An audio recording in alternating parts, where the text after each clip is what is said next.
वज़ीर आला सिंध जे मुआविन ख़ुसूसी हाजी नवाब खान वसाण प्रियालो खां कोट मीर मोहम्मद ताईं 5 किलोमीटर नए तामीर रोड जो इफ़्तिताह कयो आहे।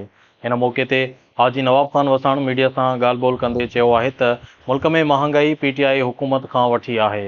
अवाम परेशान आहिनि। नवाज़ लीग सां इतिहाद पंहिंजी जॻह ते महांगाई तॾहिं ख़त्म थींदी जॾहिं बिलावल भुट्टो वज़ीर आज़म थींदो। मुंहिंजी नज़र में सिंध में पीपल्स पार्टी सां इलेक्शन में मुक़ाबिलो करण लाइक़ काई जमात नाहे। सिंध में अरबें रुपयनि जी लाॻत सां रिकॉर्ड स्कीमूं ॾिनियूं वयूं आहिनि। असां रुॻो ॻाल्हियूं नाहियूं कंदा, अमली कम बि कंदा आहियूं जेको अवाम जे साम्हूं आहे। इमरान ख़ान जी सियासत जो वजूद ख़त्म थी वियो आहे। अवाम इमरान ख़ान जी इज़त कंदो हो, पर हिन उन इज़त खे न सम्झो। जहिड़ी तरह इमरान ख़ान मुल्क अंदरि हमला कराया, अहिड़ी तरह दुश्मन बि न कंदा आहिनि।